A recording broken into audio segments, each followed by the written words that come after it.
महाराष्ट्र चुनाव में सियासी ऊंट करवट बदलकर किशोर बैठेगा, इस पर अभी कुछ नहीं कहा जा सकता।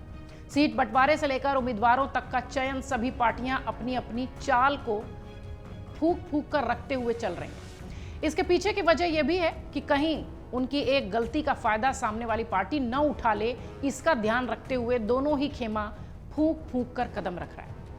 दरअसल मामला यह है कि महाराष्ट्र की सियासत का केंद्र रहे शरद पवार की उम्र बेशक करीब 83 साल की हो चुकी है, लेकिन उनके दाव का तोड़ आज भी किसी पार्टी के पास नहीं है। इसलिए शायद वो चुनावी चाणक्य कहे जाते हैं। भतीजे अजीत पवार और अपने सहयोगी के चले जाने से टूटे शरद पवार ने इस चुनाव में 3 ऐसी चाल चली है जिसका खामियाजा शायद महाविकास अघाड़ी को उठाना भी पड़ जाए। कौन सी वो 3 बड़ी चाल है जिस पर चर्चाएं तेज हैं और शरद पवार को चुनावी चाणक्य के रूप में प्रोजेक्ट करते हुए इन 3 चालों का जिक्र आखिर क्यों हो रहा है? महाराष्ट्र की सियासत का केंद्र है शरद पवार की उम्र तकरीबन पहुंच चुकी है 83 यानी 83। अपने राजनीतिक पारी के अंतिम मोड़ पर यह कह सकते हैं, एक जमाना था जब शरद पवार महाराष्ट्र के ही नहीं देश के सबसे खांटी राजनेता माने जाते थे और माना यह भी जाता था कि पवार दाएं हाथ से काम करते हैं तो बाएं हाथ को पता नहीं चलता। हाल के साल में शरद पवार के लिए चुनौती भरे बीते हैं। अगर देखा जाए तो उनके भतीजे ने साथ छोड़ा, पार्टी के कई बड़े चेहरों ने साथ छोड़ा।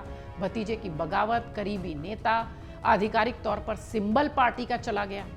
माना यह भी गया कि शरद पवार अपने सियासी सफर के आखिरी पड़ाव से निराश रहेंगे, लेकिन पवार इस बात से इत्तेफाक नहीं रखते। तभी तो शायद उन्हें चुनावी चाणक्य कहा जाता है। वो अपना सियासी भविष्य खुद लिखने के काबिल अभी भी हैं जब उनकी उम्र 83 साल हो चुकी है। शरद पवार ने आखिरकार कमबैक किया है, ये कह सकते हैं। शरद पवार ने अपनी ताकत का एहसास लोकसभा चुनाव में तब दिखा दिया था जब 10 सीटों पर उनकी पार्टी उतरी और 8 सीटें जीती। सभी दलों से अच्छा स्ट्राइक रेट शरद पवार का था। उन्हें छोड़कर गए भतीजे अजीत पवार को भी शरद ने सबक सिखा दिया। अजीत की पार्टी 4 में से 1 सीट पर जीत पाई। उनकी पत्नी सुनेत्रा पवार भी बारामती से हार गईं। शरद पवार की बेटी सुप्रिया सूले यहां से चुनावी मैदान में थी। इसके बाद से शरद पवार का पॉलिटिकल ग्राफ फिर बढ़ने लगा।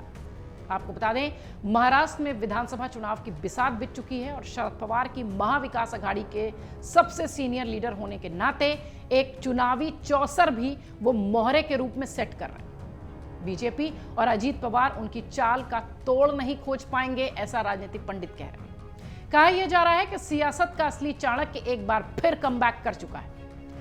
3 वो बड़ी चाल शरद पवार ने जो चली है जिससे कि विरोधी चित हो सकते हैं। सबसे पहली बात जो शरद पवार की तरफ से एक तरीके से कह लीजिए कि चुनावी मिशन के तौर पर चली गई चाल है, वो है एंट्री करो टिकट पाओ। शरद पवार का टिकट वितरण बीजेपी और अजीत पवार के लिए सिरदर्द है। शरद पवार संदीप नाइक को अपनी पार्टी में शामिल कर चुके हैं। वो बेलापुर से उम्मीदवार घोषित हो चुके हैं। चौंकाने वाली बात यह रही कि संदीप के पिता को बीजेपी ने पहले ही एलोरी टिकट दे दिया है। एलोरी से संदीप की बीजेपी से बेलापुर के लिए टिकट की चाहत थी, लेकिन पार्टी ने यहां मंदा महात्रे को प्रत्याशी बनाया और शरद पवार को मौका मिला और उन्होंने तुरंत लपका उसको और संदीप को एनसीपी ज्वाइन कराकर इमोशनल कार्ड खेलते हुए कि मेरे पिता भी मेरे साथ नहीं है, मैं दुखी हूं।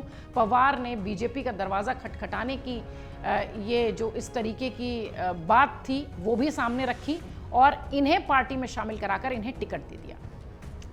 दूसरी बड़ी बात जो शरद पवार को लेकर महाराष्ट्र के चुनाव संदर्भ में कही जा रही है वो है हिसाब पूरा करेंगे। शरद पवार ने हर उस विधायक को सबक सिखाने का फैसला किया है जो उन्हें छोड़कर उनके भतीजे के साथ गया। अजीत पवार ने सिन्नर सीट से माणिकराव कोकाटे को टिकट दिया। शरद पवार ने यहां उदय संगले को उतारकर दाव खेल दिया। कहा यह गया कि अजीत पवार का साथ देने वालों में माणिकराव सबसे आगे थे।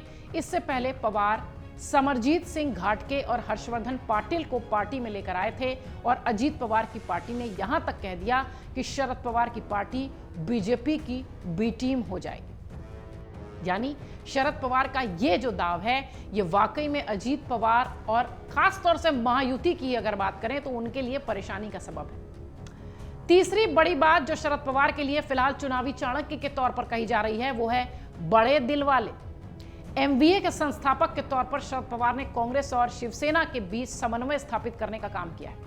पहले उद्धव की पार्टी सीट शेयरिंग से खुश नहीं थी, लेकिन शरद पवार ने दोनों पार्टियों के बीच मध्यस्थता करके एक फॉर्मूला तैयार किया, जिस पर अब दोनों सहमत हो चुके हैं। खास बात यह भी है कि लोकसभा चुनाव में सबसे बेहतरीन प्रदर्शन करने के बाद भी शरद पवार ज्यादा सीटें लेने पर नहीं अड़े। उन्होंने संतुष्टि का भाव दिखाया, सहयोग का भाव दिखाया, जिसका दाव यह हुआ कि महायुति चिंता में पड़ गई। महाराष्ट्र में 20 नवंबर को 288 सीटों पर वोटिंग है। 23 नवंबर को रिजल्ट आएगा, झारखंड के साथ, कुछ राज्यों के उपचुनाव के साथ। लेकिन जिस तरीके से सियासी तस्वीर इस वक्त दिखाई पड़ रही है, महाराष्ट्र का चुनाव बहुत दिलचस्प हो रहा है और उसमें शरद पवार, 83 साल के शरद पवार एक बार फिर चुनावी चाणक्य की भूमिका में नजर आ रहे हैं। अगर आप ये वीडियो YouTube पर देख रहे हैं तो हमारे चैनल को सब्सक्राइब कर बेल आइकन दबाएं और Facebook पर देख रहे हैं तो हमारे पेज को लाइक करें। 8 मिलियन प्लस सब्सक्राइबर, आपके इस भरोसे के लिए बहुत धन्यवाद।